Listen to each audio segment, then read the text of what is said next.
महाराष्ट्र राज्य राजपत्रित अधिकारी महासंघ हा राज्यातील शासकीय अधिकाऱ्यांचं एक कुटुंब आहे. अधिकाऱ्यांच्या रास्त मागण्यांसाठी शासनाकडे वारंवार पाठपुरावा करून त्या मान्य करून घेण्यात महासंघाची मोठी भूमिका आहे. महासंघानं अधिकाऱ्यांसाठी मुंबईत कल्याण केंद्र बांधण्याचं काम हाती घेतले.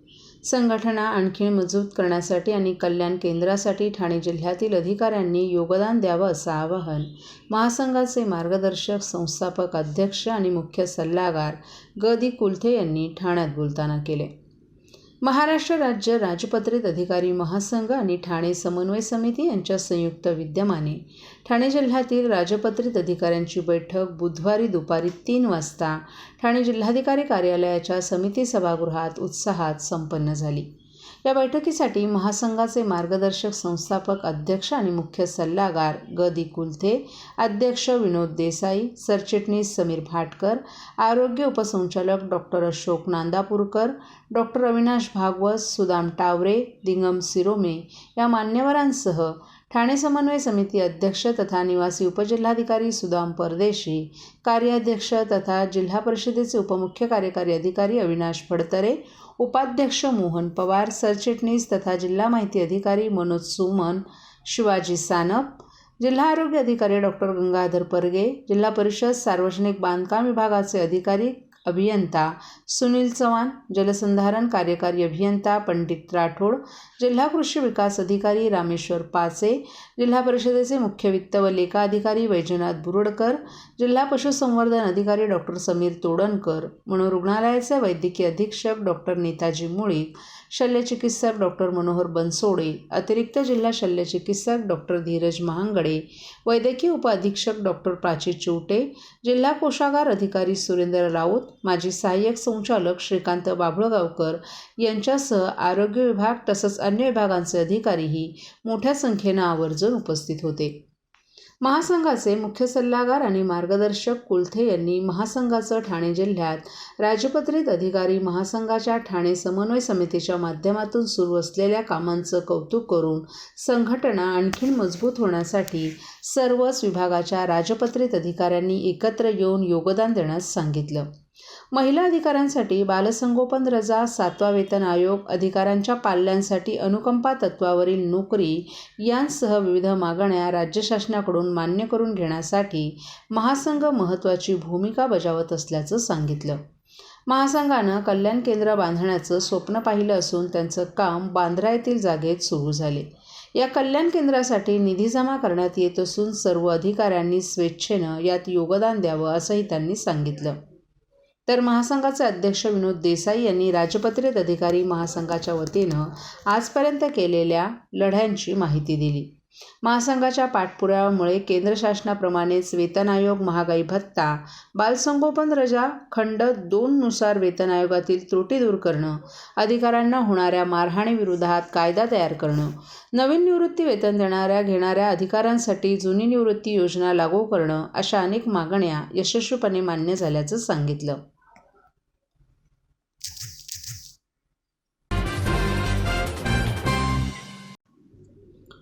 लोकसभा निवडणुकीचं बिगुल वाजलंय, त्यामुळे सर्वच शासकीय कार्यालयातील कर्मचाऱ्यांनी तयारी सुरू केली असून राज्योत्पादन शुल्क ठाणे विभागानंही कंबर कसली आहे. आचारसंहिता लागू झाल्यापासून आत्तापर्यंत 1,56,72,844 रुपयांचा मुद्देमाल राज्योत्पादन शुल्क विभागानं हस्तगत केलाय. यामध्ये 312 गुन्हे दाखल झालेत. त्यापैकी 188 गुन्ह्यांची माहिती मिळाली असून 122 गुन्ह्यांमध्ये अद्याप कोणतीही माहिती हाती लागली नाही. आत्तापर्यंत गोवा, पंजाब, हरियाणा येथून आलेल्या गाड्या किंवा परराज्यात जात असलेल्या गाड्यांवर कारवाई करण्यात येत असल्याची माहिती ठाणे जिल्ह्याचे राज्योत्पादन शुल्क विभागाचे वरिष्ठ अधिकारी निलेश सांगडे यांनी दिली आहे. निवडणुकीच्या पार्श्वभूमीवर राज्योत्पादन शुल्काच्या ठाणे विभागाचे 2 भरारी पथकं आणि कार्यरत अधिकारी कर्मचाऱ्यांमधून विशेष भरारी पथकांची स्थापना करण्यात आली आहे. मतदारांना कोणत्याही प्रकारच्या मद्याचं आमिष दाखवून मतदान होऊ नये यासाठी काळजी घेतली जाते. संपूर्ण जिल्ह्यासाठी फक्त 100 कर्मचारी काम करत असून आत्तापर्यंत 190 आरोपींना अटक करण्यात आली आहे, तर 9 वाहनं जप्त करण्यात आली आहेत. विशेष म्हणजे या आरोपींमध्ये एका महिलेचाही समावेश आहे. अवैध दारू निर्मिती आणि विक्रीवर बारकाईने लक्ष असल्याची माहिती राज्योत्पादन शुल्क विभागाचे ठाण्याचे वरिष्ठ अधिकारी निलेश सांगडे यांनी दिली. रेल्वेसाठी RPF आणि GRP यांच्याकडून कारवाई करण्यात येत असून रेल्वेमधून देखील तस्करी होऊ नये यासाठी आमची यंत्रणा सतर्क असल्याची माहिती निलेश सांगडे यांनी दिली आहे. तात्पुरत्या तपासणी नाक्यांची स्थापना केलेली आहे. त्याच पद्धतीने आम्ही 3 QRT स्थापन केलेले आहेत. आमची 2 भरारी पथकं सतत कार्यरत आहेत. अवैध मद्य निर्मिती, विक्री आणि वाहतूक यावरती प्रभावी नियंत्रण मिळवण्यासाठी आणि मतदारांना कुठल्याही प्रकारच्या मद्याचं आमिष दाखवता कामा नये यासाठी विभाग 24/7 ॲक्शन मोडवरती आहे. राज्योत्पादन शुल्क विभागामध्ये अवैध मद्य निर्मिती आणि विक्री यावरती नियंत्रण मिळवण्यासाठी जिल्ह्यातला जेवढा स्टाफ आहे तेवढा स्टाफ आम्ही एकत्र करून मास रेडचं नियोजन करत आहोत. त्याचप्रमाणे रात्रीच्या गस्ती घालणे, संशयित वाहनांची तपासणी करणे आणि संशयित आरोपी तसेच संशयित ठिकाणे की ज्या ठिकाणी यापूर्वी मोठ्या मोठ्या केसेस झालेल्या आहेत अशा ठिकाणांची देखील आम्ही तपासणी करत आहोत. राज्योत्पादन शुल्क विभागामार्फत आचारसंहिता लागल्यापासून वेगवेगळ्या माध्यमातून आम्ही कारवाई करत आहोत. आत्तापर्यंत 311 गुन्हे दाखल केलेले आहेत. त्यामध्ये 188 वारस गुन्हे आहेत, 123 बेवारस गुन्हे आहेत. यामध्ये आम्ही 190 आरोपींना अटक केलेलं आहे आणि 9 वाहनं जप्त केलेली आहे. या सगळ्या कारवाईमध्ये 1,56,72,840 रुपये इतका मुद्देमाल कालपर्यंतच्या कारवाईमध्ये आम्ही जप्त केलेला आहे. राज्योत्पादन शुल्क विभागाचा 2 सीरीजचा ठाणे पॅटर्न जसा पूर्ण राज्यामध्ये इम्प्लिमेंट झालेला आहे त्याच पद्धतीने 5 MPDAच्या केसेस देखील दाखल केलेल्या आहेत.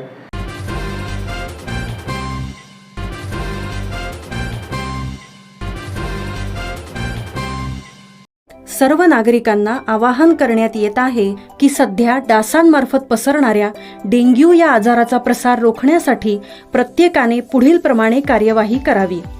डेंग्यू आजार एडिस इजिप्ती हा डास चावल्याने होतो. या डासांची पैदास साचलेल्या किंवा साचवलेल्या स्वच्छ पाण्यामध्ये होते. 8 दिवसांपेक्षा जास्त दिवस पाणी उघडे व साचून राहिल्यास त्यात डास अंडी घालतात. अंड्यांच्या अळ्या तयार होऊन पुढे डास तयार होतात. यासाठी आपल्या घरातील पाणी साठे उदाहरणार्थ बॅरल्स, पिंपे, टाक्या, हौद, रांजणे इत्यादी दर आठवड्याला रिकामे करून घासून पुसून कोरडे करून पुन्हा भरावे. 1 दिवस कोरडा दिवस म्हणून पाळावा. पाणी साठ्यांना घट्ट झाकणे बसवावीत किंवा जुनी साडी, चादर, धोतर यांनी बांधून झाकून ठेवावीत, म्हणजे डास त्यात जाऊन अंडी घालणार नाहीत. घराच्या गच्चीवर, आजूबाजूला, अंगणात कोठेही पाणी साचू देऊ नये. भंगार सामान उघड्यावर टाकू नये. उदाहरणार्थ टायर्स, प्लास्टिक सामान, कुंड्या, टाकाऊ वस्तू इत्यादी. अशा सामानात पावसाचे पाणी साठून त्यात डेंग्यूच्या डासांची पैदास होते. घरातील कूलर्स, फ्रीजच्या पाठीमागील ट्रे हे देखील वेळोवेळी कोरडे करावेत. लक्षात ठेवा, नुसत्या फवारणीने डास घनता कमी होत नाही, तर त्यासाठी डास पैदास ठिकाणे नष्ट करणे ही आपल्या सर्वांची जबाबदारी आहे. कोणताही ताप अंगावर न काढता जवळच्या शासकीय रुग्णालयात मोफत औषधोपचार घ्या. अशा प्रकारे नागरिकांनी सहकार्य केल्यास डेंग्यूचा प्रसार रोखणे सहज शक्य आहे.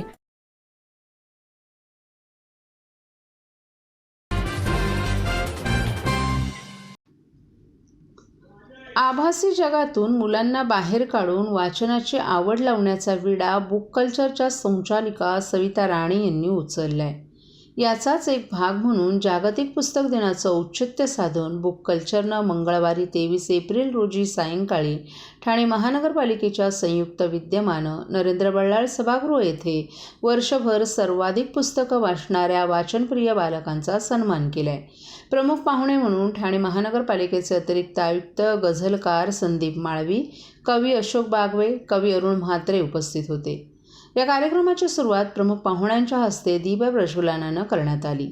सेशा अय्यर हिनं पहाडी आवाजात शिवगर्जना सादर केली. बुक कल्चरच्या वेबसाईटचंही यावेळी उद्घाटन करण्यात आलं. सविता राणे यांच्या बुक कल्चरमधील एका लहान मूल वर्षाला 100 पुस्तकं वाचत आहे. लहान मुलांच्या माध्यमातून बुक कल्चरनं वाचनाची नवीन चळवळ ठाण्यात सुरू केली आहे. ही चळवळ ठाण्यापुरती न राहता त्याचा प्रसार होणं आवश्यक असल्याचं मत संदीप माळवी यांनी व्यक्त केले. वाचनप्रिय बालकांच्या पाठीवर थाप मारतानाच मुलांना वाचनासाठी प्रोत्साहन देणाऱ्या पालकांचंही त्यांनी कौतुक केलं. प्रत्येक महिन्याला बुक कल्चरमार्फत बालकवाचक कट्टा आयोजित करण्यास अतिरिक्त आयुक्तांकडून जाहीर करण्यात आले. कवी अशोक बागवे आणि कवी अरुण म्हात्रे यांनीही सविता राणे यांनी सुरू केलेल्या बुक कल्चर चळवळीचं त्यांनी कौतुक केलं. बुक कल्चरच्या संचालिका सविता राणे यांनी संस्थेची यावेळी माहिती दिली.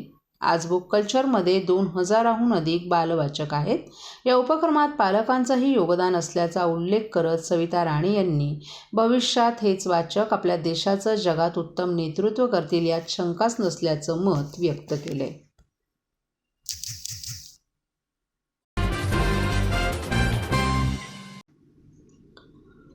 झाडे लावा झाडे जगवा या सामाजिक संदेशाचं पालन अनेक जण करत असतानाच वाढलेल्या झाडांवर कोपरीमध्ये अंधश्रद्धेचे प्रकार सुरू झालेत. ठाणे पूर्व मिठबंदर रोड येथील स्वामी समर्थ मठ रस्त्याच्या कडेला झाडांवर अज्ञातांनी लाल कपड्यांमध्ये लिंब बांधली असून जादूटोण्याचे उतारे देखील टाकलेले या ठिकाणी आढळून येत आहेत. ऐन रस्त्याच्याच कडेला दर्शनी भागात अशी अघोरी कृत्य होत असल्यानं परिसरात फिरायला येणाऱ्या व्यक्तींमध्ये भीतीचं वातावरण निर्माण झाले. ठाणे पूर्व स्वामी समर्थ मठाकडे जाणाऱ्या रस्त्याच्या दोन्ही कडेला स्थानिक नागरिकांनी झाडं लावून त्यांची जोपासना केली आहे. झाडांनी चांगला जोम धरल्यामुळे या भागात सकाळ आणि संध्याकाळच्या वेळेत नागरिक मोठ्या संख्येनं फिरायला येतात. मात्र गेल्या काही महिन्यांपासून येथे जादूटोण्याच्या घटना वाढीस लागल्यात. येथील 7 ते 8 झाडांना लाल कपड्यात लिंब गुंडाळून लावण्यात आली आहेत. अंधश्रद्धेवर घाला घालण्यासाठी महाराष्ट्र राज्यात जादूटोणा विरोधी कायदा अंमलात आला असला तरी या अघोरी प्रथा कमी होत नसल्याची खंत स्थानिक नागरिक स्वप्नील कोळी यांनी व्यक्त केली आहे. याच परिसरात काही दिवसांपूर्वी बोराच्या झाडावर अज्ञात व्यक्तीनं अघोरी कृत्य केल्याचंही दिसून आलं. या झाडावर 7 ठिकाणी काळ्या रंगाच्या 7 रिबीन बांधून तेथे पूजा अर्चा केली होती. या ठिकाणी काही वेळा लाल आणि काळ्या कपड्यात उतारे देखील काढलेले दिसून येतात. त्यामुळे या परिसरातून जाणाऱ्या व्यक्तींमध्ये कळत नकळत भीती वाढताना दिसते. ठाणे पूर्व स्वामी समर्थ मठाकडे जाणाऱ्या रस्त्यावर अंधश्रद्धेपोटी काही व्यक्ती देवदेवस्के करताना दिसून येतात. नारळ, लिंबू, पपई, काळी रिबीन अशा वस्तू या ठिकाणी हमखास बघायला मिळतात. फिरण्यासाठी येणाऱ्या नागरिकांमध्ये यामुळे भीतीचं वातावरण पसरले. असे प्रकार रोखण्यासाठी अंधभक्तांवर कडक कारवाई होणं आवश्यक असल्याचं मत सामाजिक कार्यकर्ते सचिन शिंदे यांनी व्यक्त केले.